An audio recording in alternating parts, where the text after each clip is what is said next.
Hello guys, कैसे हैं आप सब। आशा करते हैं कि आप सभी स्वस्थ होंगे और मस्त होंगे।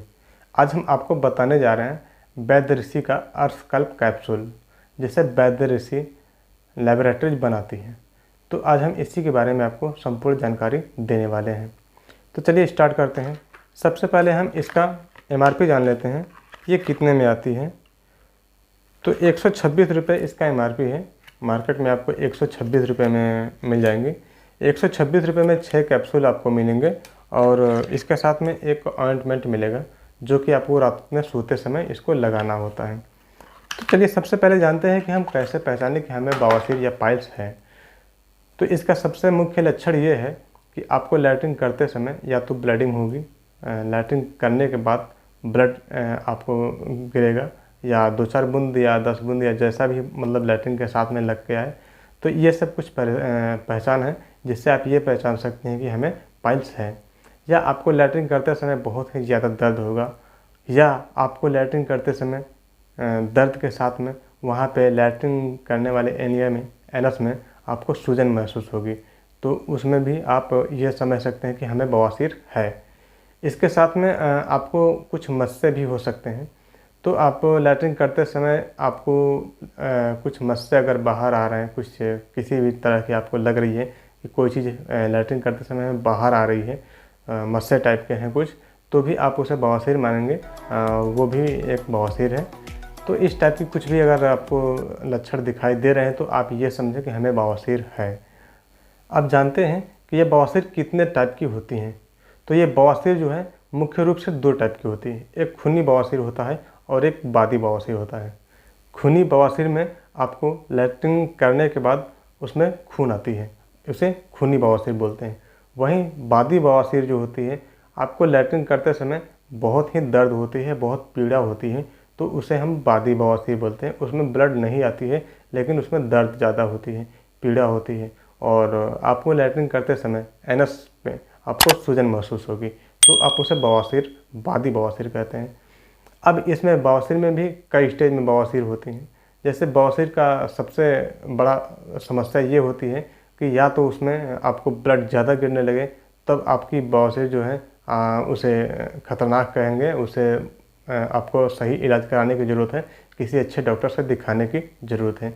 उसमें अगर आपको मस्से हैं पाइल्स में, तो भी आप अपने डॉक्टर से संपर्क करें। मस्सों में भी कई तरह की होती हैं। जैसे कि आप जब लैट्रिन कर रहे हैं तो आपको बहुत ज़्यादा दर्द हो रही है, हल्की ब्लड आ रही है, तो आपको ये मान लीजिए कि आपको मस्से हो सकते हैं। दूसरी स्टेज में मस्से होते हैं कि आपको लैट्रिन करते समय मस्से बाहर आ जाते हैं, लेकिन जब लैट्रिन हो जाती है तो मस्से फिर अंदर चले जाते हैं। तो ये दूसरा स्टेज होता है। तीसरा स्टेज ये होता है कि मस्से बाहर आते हैं लैट्रिन करते समय, लेकिन वो जाते नहीं हैं। जब आप अपने अंगुली से उसे अंदर करेंगे तब वो अंदर चले जाएंगे, और फिर आप जब दूसरे दिन लैट्रिन करेंगे तो वो मस्से फिर बाहर आ जाएंगे, फिर आपको अंदर करना पड़ेगा। तो ये तीसरा स्टेज होता है।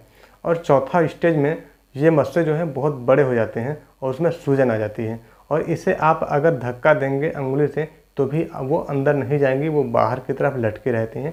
तो ये बहुत क्रिटिकल केस हो जाता है, और इसमें आपको सख्त ज़रूरत हो जाती है किसी डॉक्टर से, सर्जन से दिखाने की, क्योंकि उसमें कोई भी दवा काम अब नहीं करेगा।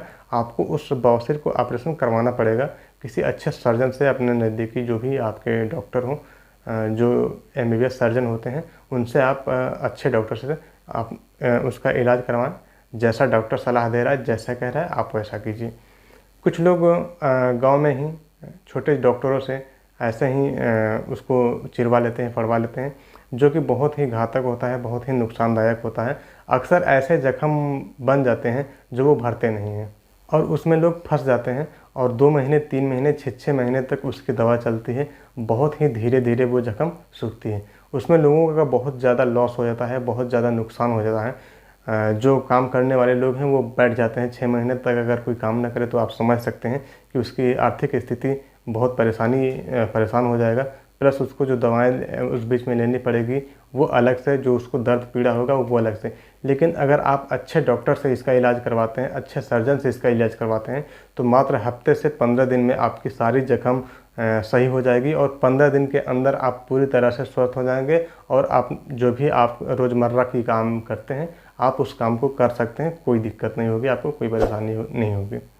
अब हम जानते हैं कि इसका जो है खाने पीने में क्या ध्यान दें, क्योंकि बवासीर जो है सबसे बड़ी चीज़ इसमें ध्यान देने वाली ये होती है कि आपको खानों पे ध्यान देना होता है कि आप क्या खाएं और क्या ना खाएं।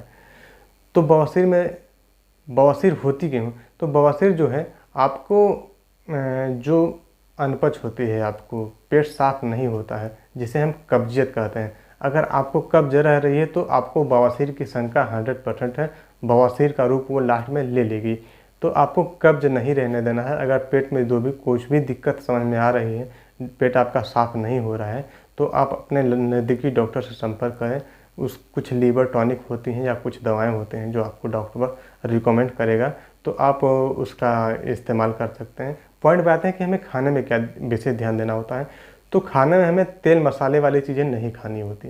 तेल मसाले वाली चीज़ें में वो चीज़ आती हैं जैसे कि तेल से छाना हो, तेल में अर्थात बना हुआ कोई भी चीज़ हो, उसे हम नहीं खाना होता है, हमें बचाना होता है। तेल में बनने का मतलब ये होता है कि आप सब्जी या दाल ऐसा कुछ ले सकते हैं। तेल में बनने का ये मतलब होता है कि पूड़ी हुआ या तेल में छाना गया जो चीज़ होते हैं, उससे आपको बचना होता है, मैदा से बचना होता है। अक्सर जिनको कब्जियत होती है वो दूध नहीं खा पाते हैं, इससे भी आपको थोड़ा सा परहेज करना होता है। आपको दूध से बचना होगा, और अगर आपको दूध लेना है तो 2 चम्मच चीनी उसमें डाल के या 1 चम्मच चीनी स्वाद अनुसार, आधा गिलास दूध आधा गिलास पानी के साथ में खाएं। अगर आपको दूध का डाइजेस्ट नहीं हो पा रहा है दूध, तो उसमें थोड़ा सा पानी मिला कर के ही खाएं। और खाने में हम क्या खाएं, तो सबसे बड़ी बात है कि खाने में आपको जितना सादा भोजन खाना है उतना आपके लिए बेटर होगा। मूंग की दाल खिचड़ी या दाल रोटी दाल चावल ये सब खा सकते हैं। घर का नॉर्मल जो सब्ज़ी बनती है उसमें तेल कम पड़ते हैं, मसाले कम डाल करके आप बनवा सकते हैं, सब्ज़ी भी खा सकते हैं, उससे कोई दिक्कत नहीं है। तो कुछ इस टाइप की चीज़ें हैं जिसे आप देखते हुए और इसे परहेज करते हुए इसके हिसाब से आप इस कैप्सूल का सेवन कर सकते हैं, इस्तेमाल कर सकते हैं। अब जानते हैं कि जिस कैप्सूल का इस्तेमाल कब करें, कैसे बवासीर में करें और कैसे बवासीर में न करें। तो अगर आपको मस्से ज़्यादा बड़े हो गए हैं, उसमें सूजन आ गई है, जख्म आ गई है, या तो आपको लैट्रिन करते समय अगर आपको मवाद टाइप की कुछ आ रही है, पस आ रही है, तो आप ऐसी स्थिति में इस कैप्सूल का इस्तेमाल करना उचित नहीं होगा हमारे हिसाब से, क्योंकि आपको उस स्थिति में आपको ऑपरेशन की ज़रूरत होती है। आप किसी सर्जन से, किसी अच्छे डॉक्टर से संपर्क करें, और हमारे हिसाब से उस स्थिति में आप को इलाज की ज़रूरत है और ऑपरेशन की ज़रूरत है, आपको ऑपरेशन करवाना पड़ेगा। ये दवा काम नहीं करेगा।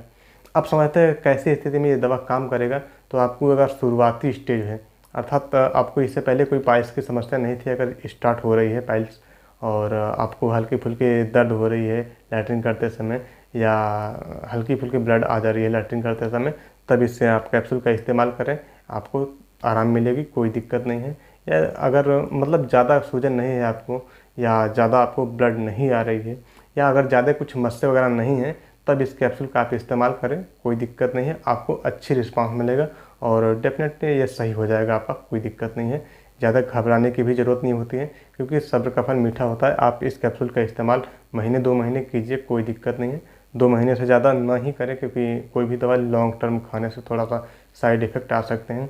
बाकी ये आयुर्वेदिक दवा है, इसका कोई विशेष साइड इफ़ेक्ट नहीं होगा हमारे हिसाब से, तो आपको कोई ज़्यादा डरने की बात नहीं है। अगर किसी तरह की साइड इफ़ेक्ट महसूस हो रही है, जैसे इस दवा को खाने से आपको गैस ज़्यादा बनने लगे या दस्त टाइप के आने लगे, तब इस कैप्सूल का आप इस्तेमाल ना करें, ऐसा कोई साइड इफ़ेक्ट हो सकता है।